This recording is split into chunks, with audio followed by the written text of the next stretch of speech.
harana at balita.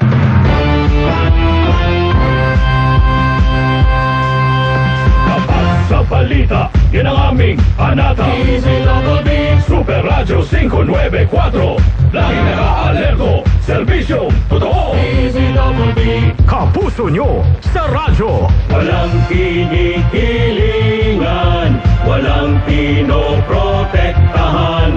Serbisyong totoo lamang, walang iwanan.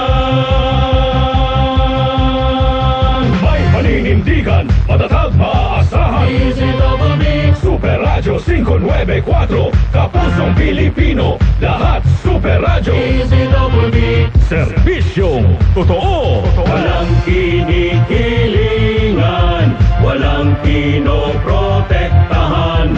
Serbisyong totoo lamang, walang iwanan.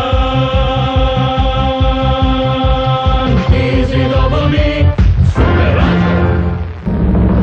Magandang umaga po. Ito ang himpilang DZBB 594 kHz ng GMA Network Incorporated, isang commercial AM radio station na may 50,000 watts transmitting power at may pahintulot sa ilalim ng station permit number BSD-0256-2024 REN 2480 na ipinagkaloob ng National Telecommunications Commission na may bisa hanggang December 31, 2027.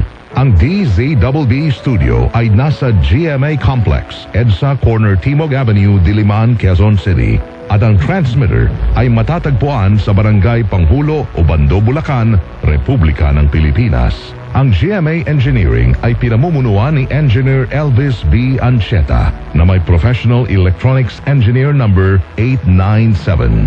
Ang DZBB Studio at Transmitter ay nasa pangangasiwa at pangangalagang teknikal ng mga sumusunod na electronics engineers, electronics technician, at first-class radio and telephone operators na pawang lisensyado ng Professional Regulation Commission at ng National Telecommunications Commission. Engineer Ricardo L. Cabral, Professional Electronics Engineer number 92.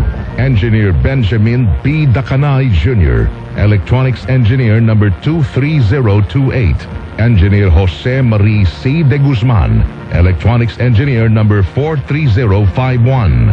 Engineer Charles Vincent M. De Lazo, Electronics Engineer number 67376. Engineer Jedediah Joshua P. Taperla, Electronics Engineer number 72706. Engineer Abel D. Mungkal, Electronics Engineer number 69258.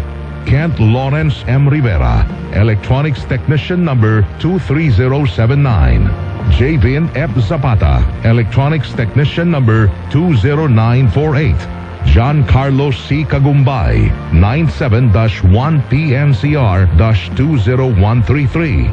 Joel B. Estrada, 94-1PNCR-10865. At Leandro L. Luis, 22-1PNCR-27155. Ito ang himpilang DZBB 594 kHz na pansamantalang winawakasan ang pagsasahimpapawid. Magandang umaga po, mga kababayan. Ang pambansang awit ng Pilipinas.